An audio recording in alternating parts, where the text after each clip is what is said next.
अखिलेश यादव को भरोसा होने लगा यूपी में योगी ही जीतेंगे। राहुल गांधी लगभग श्योर हो चले बीजेपी को 80 सीटों से रोक नहीं पाएंगे। मायावती मान चुकी कि यूपी में भगवाधारी पार्टी क्लीन स्वीप कर सकती है।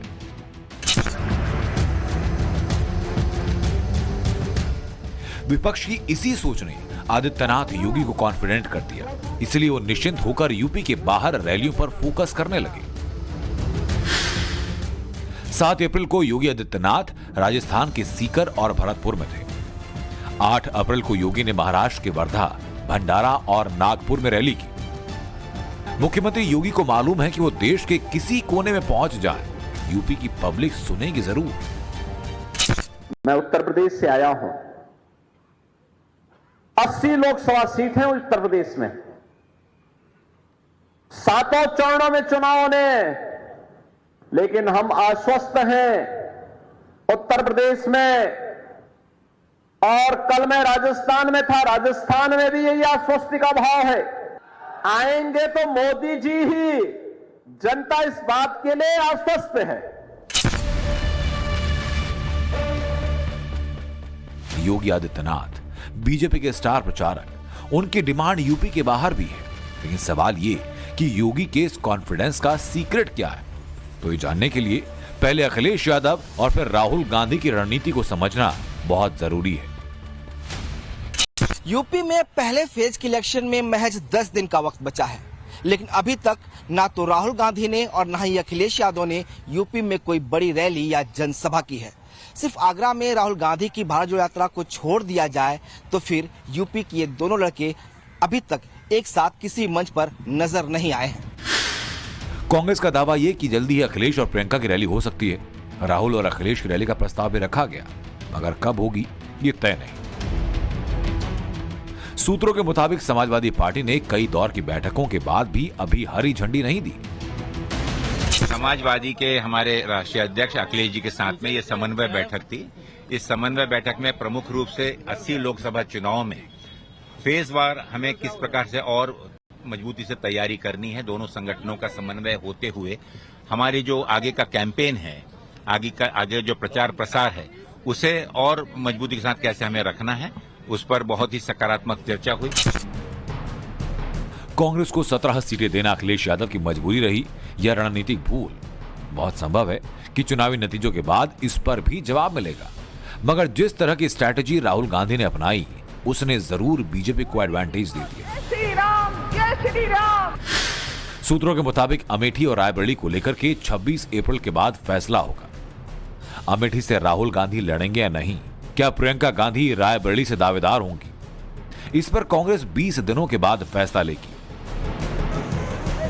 कांग्रेस के इस वेट एंड वॉच की वजह है वायनाड से राहुल गांधी पर किसी तरह का संकट ना बना रहे। कांग्रेस आलाकमान को लगता है कि अगर राहुल की दावेदारी को अभी कंफर्म कर दिया जाता है तो इसका असर 26 अप्रैल को वायनाड में होने वाले वोटिंग पर पड़ सकता है। सूत्रों का दावा है कि राहुल गांधी चुनाव ना हार जाए, इसीलिए अभी अमेठी से उनकी दावेदारी को कंफर्म नहीं किया जा रहा है। उनकी दावेदारी को कंफर्म 26 अप्रैल के उस वोटिंग के बाद ही किया जाएगा। वैसे भी अमेठी में 27 अप्रैल से नॉमिनेशन शुरू होगा और 20 मई को चुनाव है। लेकिन सवाल है कि क्या 20 दिनों की दावेदारी से राहुल गांधी अमेठी की जनता का भरोसा जीत पाएंगे, और वो भी तब जब स्मृति ईरानी ने उन्हें 2019 में 55,000 वोटों से हराया था। अमेठी अपने सम्मान की लड़ाई लड़ेगा राहुल गांधी के खिलाफ। अमेठी अपने संरक्षण की लड़ाई लड़ेगा राहुल गांधी के खिलाफ। जिसने अमेठी को त्याग दिया और त्यागने के बाद भी बार बार अपमानित किया, जिस अमेठी में नरेंद्र मोदी ने विकास किया, अमेठी उस नरेंद्र मोदी को आशीर्वाद देगी। रायबरेली में भी कांग्रेस ने ग्राउंड लेवल पर माहौल बनाना शुरू किया कि प्रियंका गांधी चुनाव लड़ सकती हैं, मगर 100% ही ऐसा होगा, सीधे सीधे कोई बता नहीं रहा।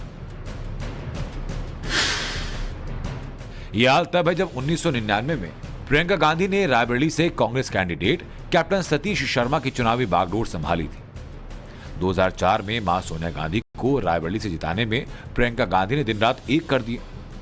2009 में भी प्रियंका ने इस लोकसभा क्षेत्र में ताबड़तोड़ रैलियां की थी।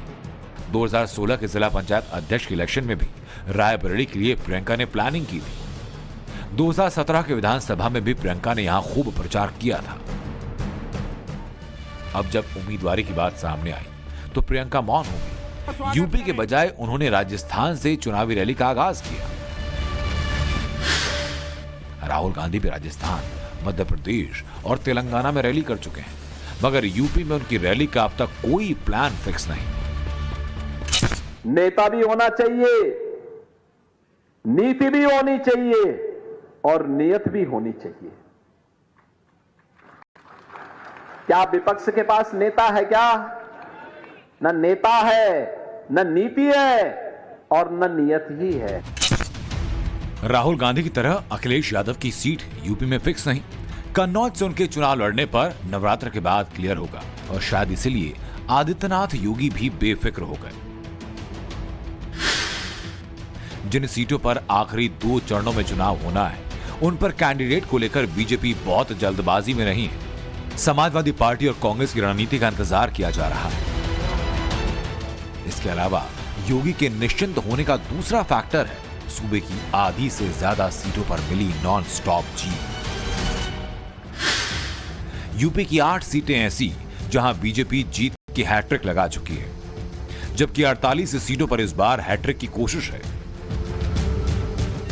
बीजेपी की कोशिश यही कि विरोधियों को उन्हीं की स्ट्रैटेजी में घेरा जाए और इसलिए योगी की यूपी में गैर मौजूदगी पर बाकी स्टार प्रचारकों ने जिम्मा संभाल लिया। जेपी नड्डा रामपुर और बिजनौर में थे, तो केशव प्रसाद मौर्य गोंडा और बस्ती में। सब जीत रहे हैं, सपा पूरी तरह से सफा है, कांग्रेस मुक्त उत्तर प्रदेश ही नहीं, कांग्रेस मुक्त भारत देश हो रहा है। अखिलेश यादव जी बहुत गंभीर तनाव में है, वह चुनाव हार रहे हैं और वह सपा का जब कोई खाता खुलने वाला नहीं है, उनका वर्तमान भी अंधकार में है, उनका भविष्य भी अंधकार में है। योगी की रणनीति अखिलेश यादव को इसलिए भी बेचैन करने वाली है क्योंकि हाथी की सुस्ती बीजेपी को चैलेंज नहीं दे पा रही, जबकि सारा फोकस समाजवादी पार्टी का वोट काटने पर है। मायावती अपनी चुनावी रैली का आगाज यूपी से न करके 11 अप्रैल को नागपुर से करेंगी, जबकि 80 में से 44 सीटों पर कैंडिडेट अनाउंस नहीं किया गया। गौर करने वाली बात यह कि यूपी में बीजेपी के बाद सबसे ज्यादा सांसद बीएसपी के हैं। सांसदों के लिहाज से दूसरे नंबर की पार्टी का इस तरह सरेंडर करना वोटर्स के सारे डाउट दूर कर रहा है। उत्सव है, उत्सव कहीं रामोत्सव है, कहीं कृष्णोत्सव है, कहीं दीपोत्सव है, कहीं रंगोत्सव है और कर्फ्यू नहीं है। धूम धमाके के साथ आज कावड़ यात्रा निकलती है, वहां पे भगवान शिव की कावड़ यात्राएं निकलती है उत्तर प्रदेश के साथ। दंगा करने वाले दंगा भूल गए हैं कि उन्हें मालूम है दंगा करेंगे तो उल्टा टांग दे जाएंगे। अखिलेश यादव का अब तक बंद कमरे में रहना इसलिए भी चौंकाता है क्योंकि यूपी के पहले 2 चरणों में मुस्लिम वोटर्स का बोलबाला है और समाजवादी पार्टी अपनी सियासत इन्हीं के आसपास करती है। अब जाहिर है जब पार्टी का नेतृत्व वोटर्स से डायरेक्ट संवाद नहीं करेगा तो मैसेज क्लियर नहीं होगा और बीजेपी इसी मौके को भुनाने की फिराक में। अगर ये वोटर परसेंट स्विंग हुआ तो रिजल्ट योगी के मन मुताबिक हो सकते हैं।